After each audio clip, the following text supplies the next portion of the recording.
Moving out of your own house can sometimes be really difficult, but the things we're going to show you in this video are extremely rare. Because today, we're going to show you 15 stubborn homeowners who refuse to sell or leave their own four walls at any price. Included are homeowners who took on moguls like Donald Trump, farms that now sit in the middle of a highway, and even conflicts that led to national political crises. It's going to be very exciting, so stay tuned here at Wonderlane. On number 15, we start directly with a Seattle woman whose perseverance probably provided the basis for one of the most successful animated films of all time, Edith Macefield. Edith Macefield was a woman who lived in this small house in Seattle until 2008. This house was not only 108 years old. In 2006, Macefield got an offer that probably the vast majority of people would have accepted. Namely, a construction company offered her $1 million to build new buildings on the site of the house. Macefield, however, refused to sell her house and, accordingly, to demolish it, which quickly won her the backing of numerous Seattle residents. But that was not enough. According to some sources, the 84-year-old even inspired a couple of Hollywood producers who turned her story into the idea for the movie Up.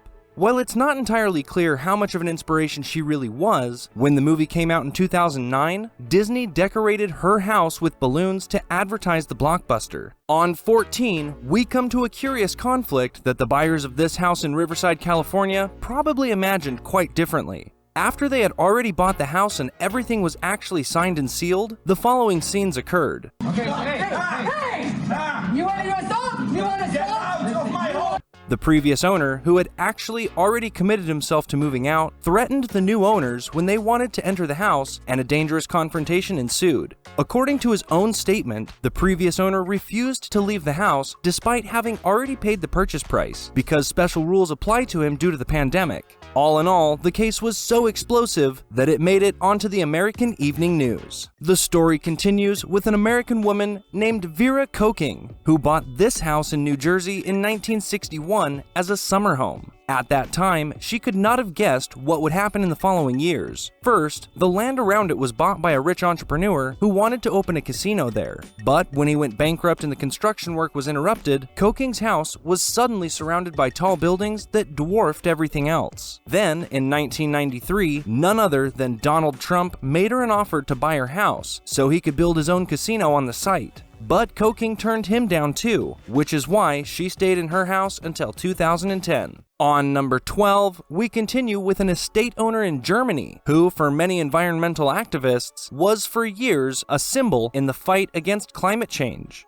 Eckert Heukamp. Heukamp ran a farm in Lützerath until April of this year. The region is best known for the fact that the energy company RWE has a large open-cast mine nearby, which is expanding piece by piece. So numerous farmers from the region sold their land to RWE in recent years so that the company can mine more and more lignite on the site of the farms. All except Eckert Heukamp. For years, he fought against RWE's plans despite massive pressure from local politicians, and remained steadfast on his farm, until he, as well, ran out of legal means and the political backing, according to his own statement. Accordingly, he now also sold his property to RWE, but for many, he is still a role model in the fight against unsustainable lignite mining. Next, we head to New York to what is probably the most famous department store in the world, and it has a curious history. Namely, Macy's. While Macy's delights millions of customers every year, there is one part of the building that doesn't actually belong to the company, and that is this corner on the front facade.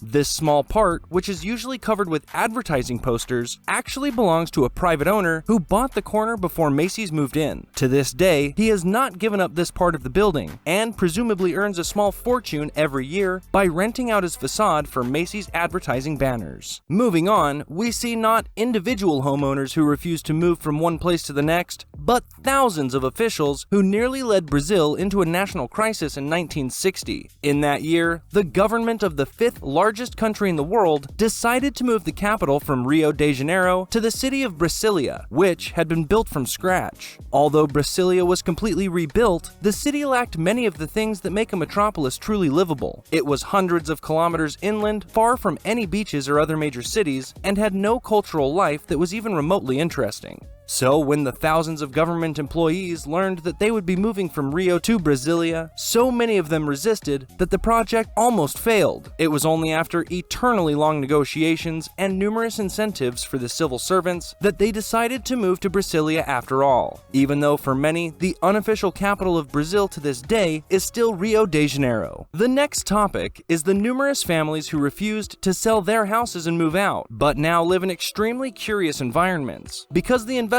around them do not stop with their plans. Let's start with this family from China, who refused to leave their apartment in a large apartment building and now lives in an extremely unstable part of the building. The surroundings of this house, which now stands in the middle of a main road in the center of Shanghai, are similarly curious. Since the family still refuses to sell the house, they live in the middle of noisy traffic, but apparently also in a house that means a lot to them. The situation is probably even worse for these Chinese farmers, who were actually prepared to sell their property to a road company. The purchase price offered was far too low for them, so the investors decided to simply build the highway around the farm. The situation is even worse for the owner of this house in the USA. He, as well, refused to sell his property, but to put him under pressure, investors bought the entire area around him and dug so many pits that at one point, his house was completely out in the open with no direct access. To this day, he is said to have refused to sell his house. Those who also refuse to leave their house are the residents of Regar Street 94 in Berlin. What sounds relatively unspectacular at first glance is in fact a conflict that has repeatedly led to fierce confrontations for years.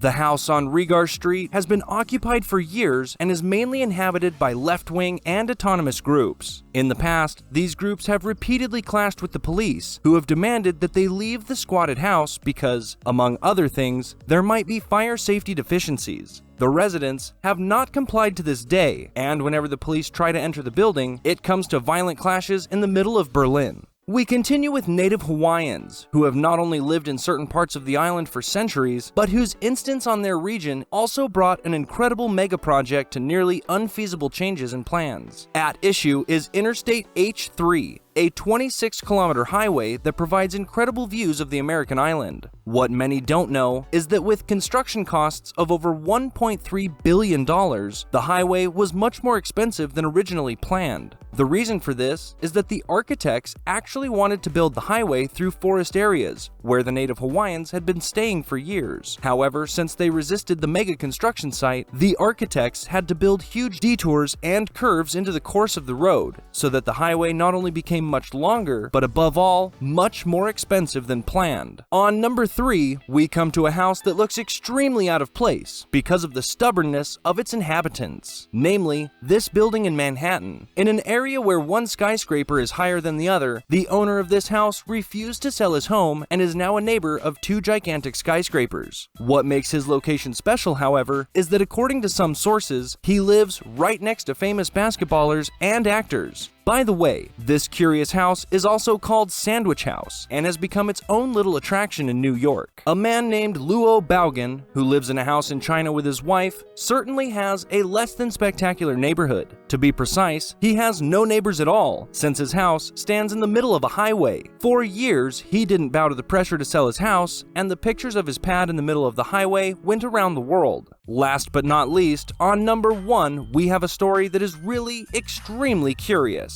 In 2018, a then 30-year-old man sued his own parents. The reason for this was that 12 years after his maturity, they asked him to finally move out of their house in order to stand on his own 2 feet. But the young man refused by all means and even called in lawyers to stay in his parents' house. In the end, a court ruled that the man had to move out, and his parents won the case. Overall, the story was so curious that it was even considered in the American news. And that's it for 15 stubborn homeowners who refuse to leave their houses. If you enjoyed this video, be sure to check out our video about luxurious mega mansions that can't even be sold for a penny. We'll see you next time here at Wonderlane.